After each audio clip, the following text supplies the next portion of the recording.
ಬಾಗಲಕೋಟೆಯಲ್ಲಿ ನಿನ್ನೆ ಮೊನ್ನೆ ಪ್ರಚಾರ ಮಾಡಿದೆ. ಇವತ್ತು ದಾವಣಗೆರೆ ಬಂದಿದ್ದೀನಿ. ಇವತ್ತು ನಾಳೆ 2 ದಿನ ದಾವಣಗೆರೆಯಲ್ಲಿ ಪ್ರಚಾರ ಮಾಡ್ತೀನಿ.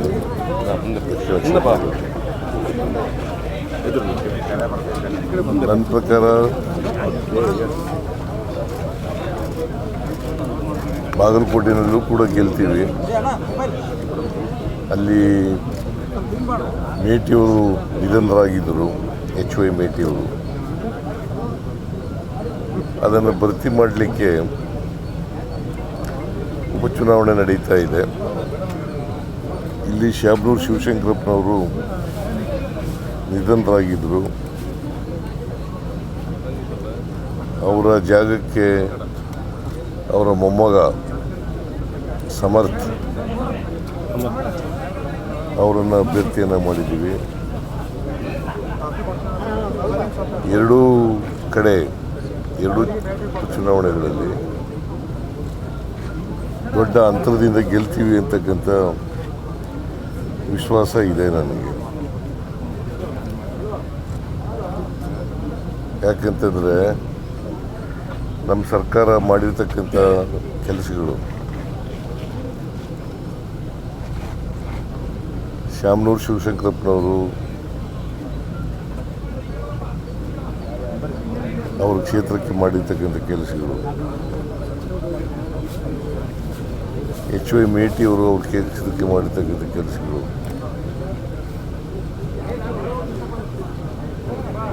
ಅವೆಲ್ಲವೂ ಕೂಡ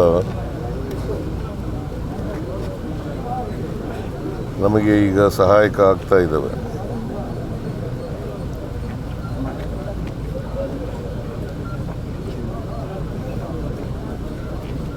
ಆಮೇಲೆ ನಮ್ಮ ಗ್ಯಾರಂಟಿ ಯೋಜನೆಗಳು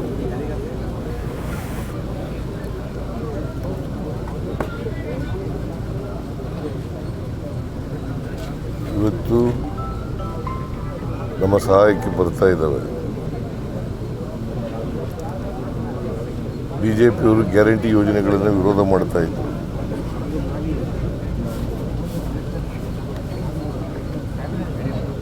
ಯಾಕಂತಂದರೆ ಈ ಗ್ಯಾರಂಟಿ ಯೋಜನೆಗಳು ಬಡವರ ಕಾರ್ಯಕ್ರಮಗಳು.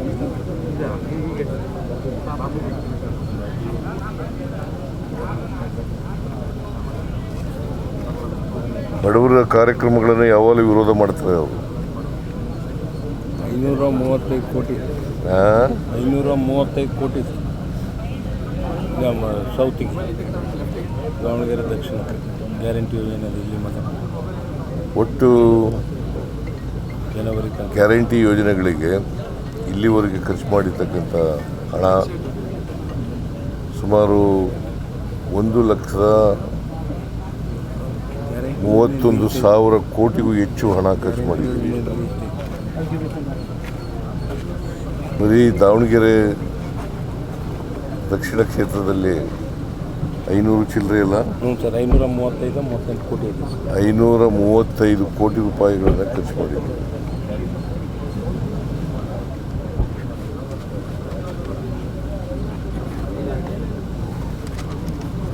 ಆರ್ಥಿಕ ತತ್ವಗಳಲ್ಲಿ 2 ಥರ ಇದೆ. ಒಂದು ಟ್ರಿಕಲ್ ಡೌನ್ ಆರ್ಥಿಕ ಥಿಯರಿ, ಇನ್ನೊಂದು ಯೂನಿವರ್ಸಲ್ ಬೇಸಿಕ್ ಇನ್ಕಮ್ ಥಿಯರಿ.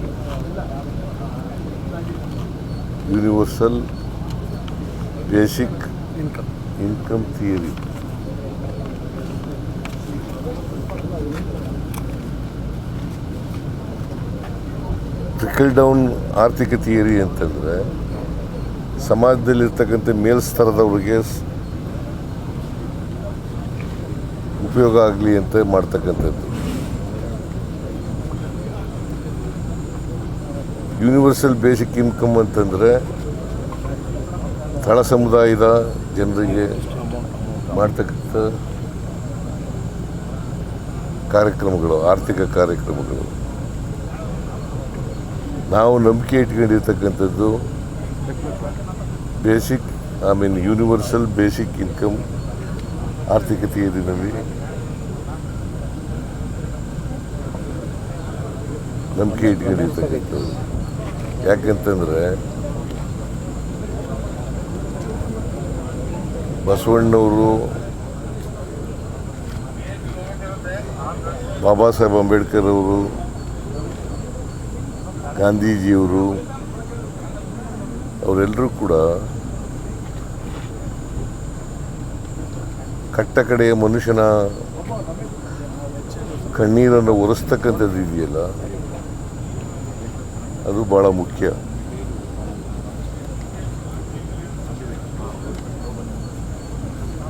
ನಾವು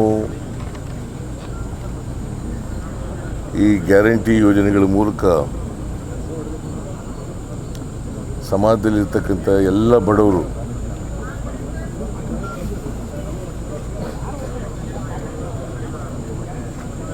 ಯಾವುದೇ ಜಾತಿ, ಯಾವುದೇ ಧರ್ಮ ಇರ್ಬೋದು, ಯಾವುದೇ ಭಾಷೆ ಇರ್ಬೋದು, ಎಲ್ಲ ಬಡವರು ಅವರಿಗೆ ಮಧ್ಯವರ್ತಿಗಳ ಹಾವಳಿ ಇಲ್ಲದೇನೆ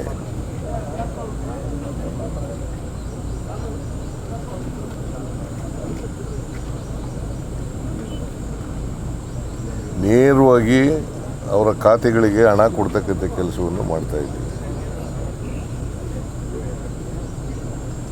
ನೇರವಾಗಿ ಅವ್ರ ಖಾತೆಗಳಿಗೆ ಹಣ ಕೊಡ್ತಕ್ಕಂಥದ್ದು. BJP ಅವರು ಹೇಳ್ತಾರಲ್ಲ, ಗ್ಯಾರಂಟಿ ಯೋಜನೆಗಳಲ್ಲಿ ಭ್ರಷ್ಟಾಚಾರ ನಡೀತದೆ ಅಂತ ಹೇಳಿ. ಭ್ರಷ್ಟಾಚಾರ ಹೆಂಗೆ ನಡೀಲಿಕ್ಕೆ ಸಾಧ್ಯ? ನೇರವಾಗಿ ಅವ್ರ ಅಕೌಂಟಿಗೆ ದುಡ್ಡು ಹಾಕ್ತಾ ಇದ್ದೀವಲ್ಲ. ಆಮೇಲೆ ಅವರು ಇನ್ನೊಂದು ಆರೋಪ ಮಾಡ್ತಾರೆ, ಏನಪ್ಪ ಅಂತಂದರೆ ಗ್ಯಾರಂಟಿ ಯೋಜನೆಗಳನ್ನು ಜಾರಿ ಕೊಟ್ಟದ್ರಿಂದ ಖಜಾನೆ ಖಾಲಿಯಾಗಿದೆ. ಹೇಳ್ತೀನಿ,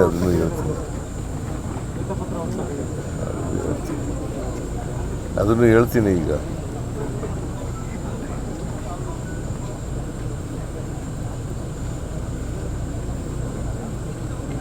ನಾವು ಸಾಲ ಮಾಡಿದ್ದು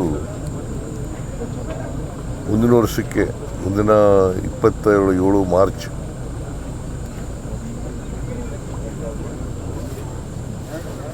$8,24,000 ಕೋಟಿ ಆಗಿದೆ. ಈ ವರ್ಷ ಸಾಲ ಮಾಡೋದು 1,32,000 ಕೋಟಿ.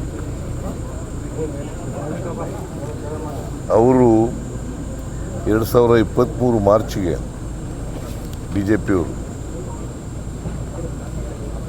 5,30,000 ಕೋಟಿಗೂ ಹೆಚ್ಚು ಸಾಲ ಮಾಡಿದರು. ಅವರು ಅಧಿಕಾರಕ್ಕೆ ಬಿಟ್ಟಾಗ 2023 ಮೇ 20ರಲ್ಲಿ ನಾವು ಅಧಿಕಾರಕ್ಕೆ ಬಂದವು. ಮಾರ್ಚ್ 23ಕ್ಕೆ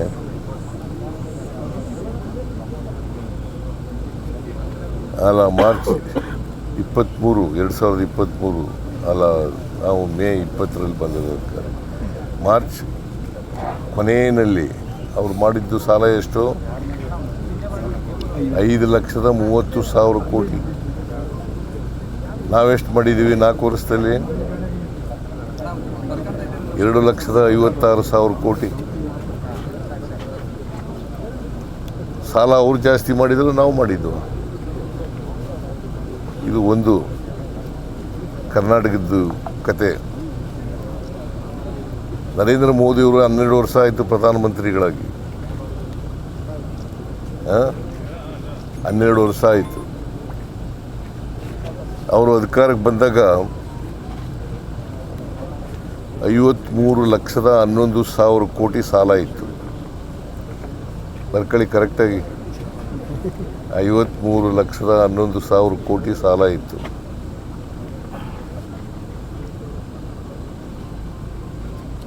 ಈಗ ಎಷ್ಟು ಸಾಲ ಇದೆ ಗೊತ್ತಾ ನಿಮಗೆ? 218 ಲಕ್ಷ 218 ಲಕ್ಷ ಕೋಟಿ.